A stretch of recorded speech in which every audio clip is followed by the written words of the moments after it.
Nung bumagsak yung unang bomba sa Malacanang, takbuhan lahat ng mga security, pumasok sa study room.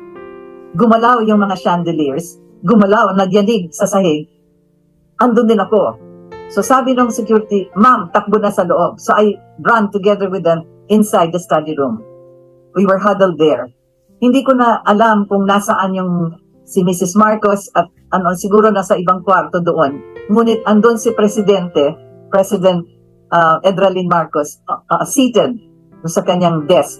Bongbong Marcos, together with some members of the Presidential Security Command, went to look for where the bomb fell. Dalawa palang bomba yon, where the bombs fell. So siya ang nagsabi sa kanyang ama, yon nadinig ko at nakita ko. Sabi niya, let me look, let me see if we can find the shrapnel and kung saan bumagsak. So it took a while until he came back.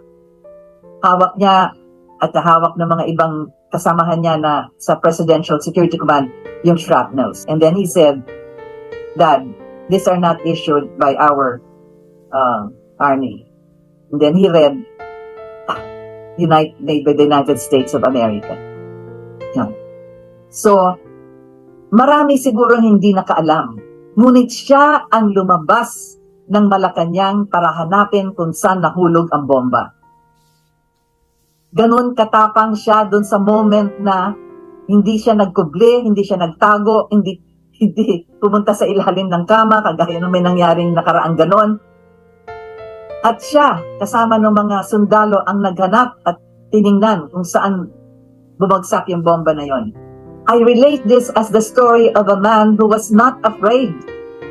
A young man who took the responsibility for the rest of the soldiers there, of the PSE, and for his father, and for the country. Kasi Office of the President yan na binomba.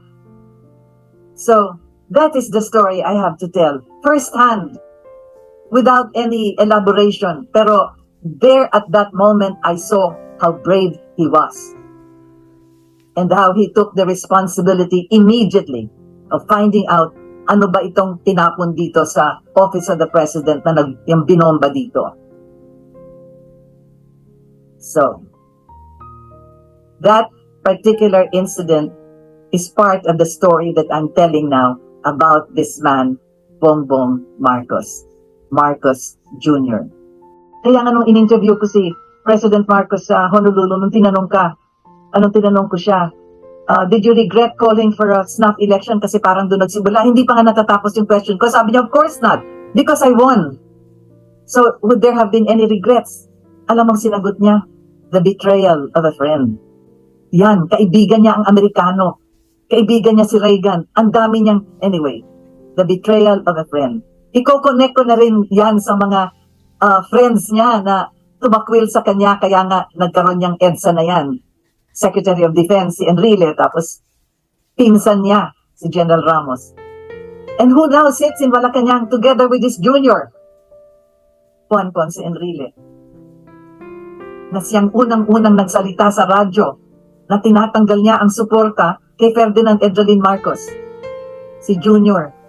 In spite of all of that, and the difficulties, and the hardships, and the pain, and the sufferance that he went through,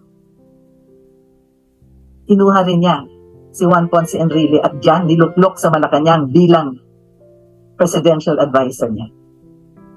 That is the character of Bongbong Marcos.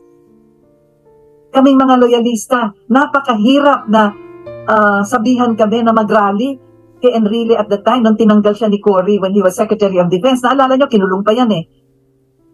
At sinabihan kami ng mga tao ni President Marcos sa Hawaii, so, mag-rally kayo, suportahan nyo si Juan Ponce Enrile. Ako parang talagang nagsisikip ang aming dibdib talaga, ang hirap. Ngunit ginawa namin sapagkat yun ang utos. Pero ito, may nagsabi ba kay Junior na ilagay mo dyan si Enrile? He suffered everything in silence.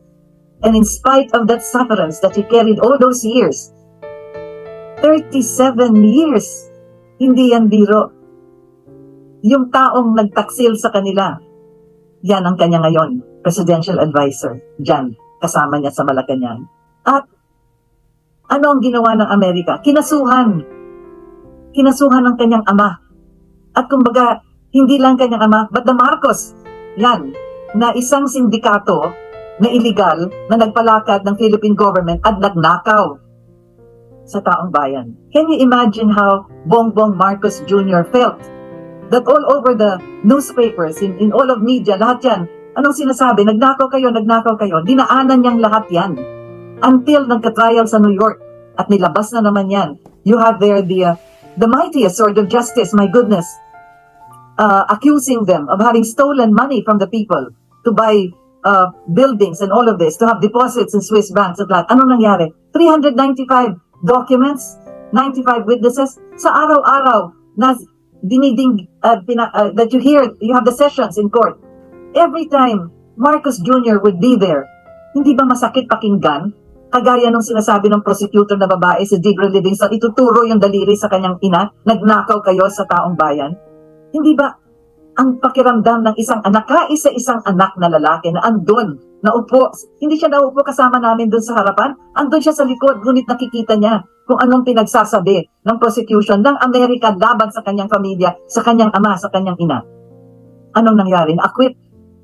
Not guilty on all the charges, unanimous decision, wala silang nakitang ebidensya na nagnakaw ni isang sentimo sa taong bayan. Bumalik siya sa Pilipinas after the acquittal of his mother at naayos na yung kanilang papeles. Wala na, libre na. They're free now to face the world. Justice has been given to them.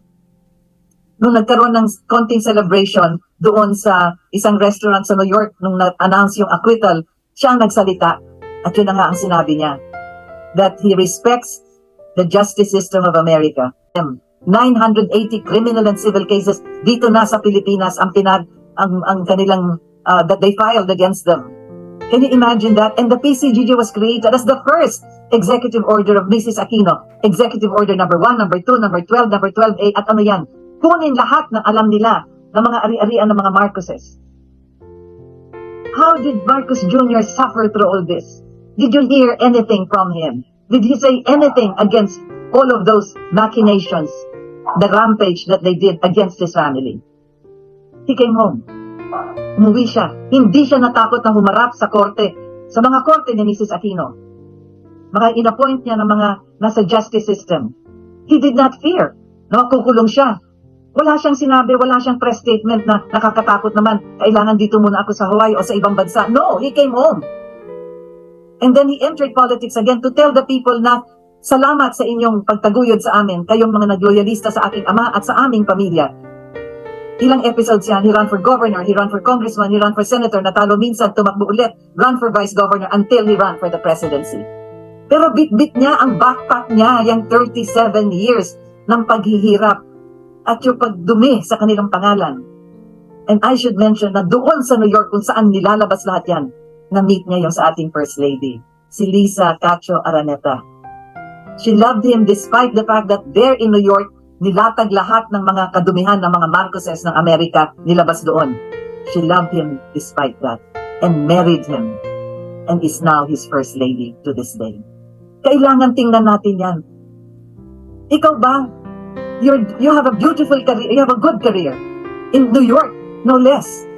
In a law firm na kilala ka na dyan sa, my goodness, New York City pa. Sabi nga, if you can make it there, you can make it anywhere. And you fell in love with this young man who is on trial sa New York na lahat ng kadumihan at lahat ng pagnanakaw, biladagdag araw-araw. In fact, there is a publication, The Manhattan Lawyer, you read that every day, at andun, nakaano na. Now, of course, Lisa was reading all of this, but despite that, naniwala siya sa katotohanan. Naniwala siya sa karakter nitong Marcos Jr. na ito, na lahat ng pinagsasabi laban sa kanila, hindi ito. Hindi lang niya minahal doon sa New York. Sinagot pa niya, oo, magpapakasal tayo. And they married. And they're together now as both our President and our First Lady.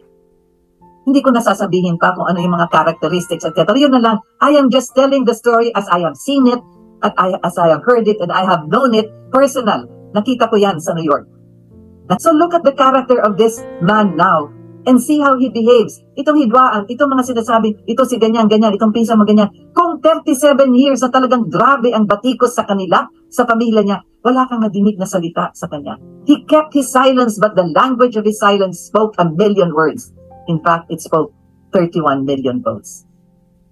That is the president we have today.